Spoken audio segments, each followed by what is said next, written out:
சென்னை வடபழனி 100 அடி சாலையில் கடல் போல தேங்கியிருந்த மழைநீரை நெடுஞ்சாலைத்துறை அதிகாரிகள் இரவோடு இரவாக வெளியேற்றியுள்ளனர். இதுகுறித்த கூடுதல் தகவல்களை எமது செய்தியாளர் மணிகண்டன் வழங்க கேட்கலாம்.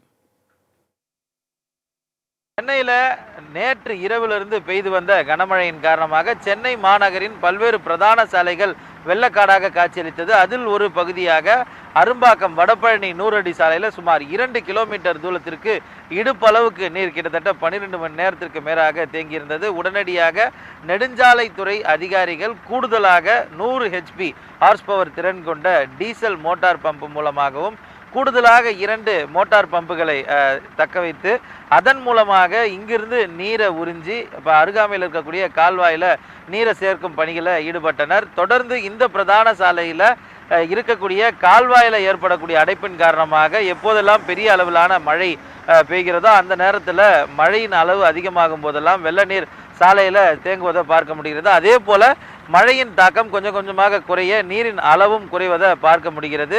இதே போல தான் கடந்த அக்டோபர் மாதம் நடைபெற்ற மழையின் போதும் அதிக அளவிலான வெள்ள நீர் என்பது சூழ்ந்திருந்தது.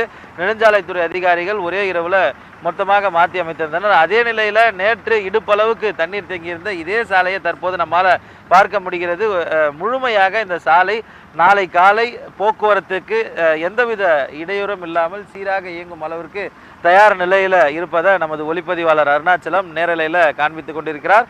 முழுமையாக தண்ணீர் முழுமையாக இந்த HP மோட்டார்கள் மூலமாக உறிந்துபட்டு அருகாமையில் இருக்கக்கூடிய கால்வாய் மூலமாக பைப் மூலமாக கொண்டு செல்லப்பட்டிருக்கிறது. முழுமையாக 3 மோட்டார் பம்புகள், அதாவது கூடுதலாக 2 டிராக்டர் மோட்டார் பம்புகளும் அதே போல் ஒரு 100 குதிரை திறன் கொண்ட டீசல் மோட்டார் மூலமாகவும்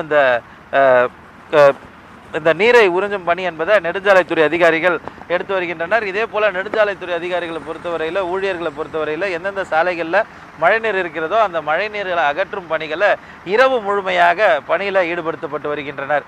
மாலை முரசு செய்திகளுக்காக ஒளிப்பதிவாளர் அருணாச்சலத்துடன் செய்தியாளர் சி. மணிகண்டன்.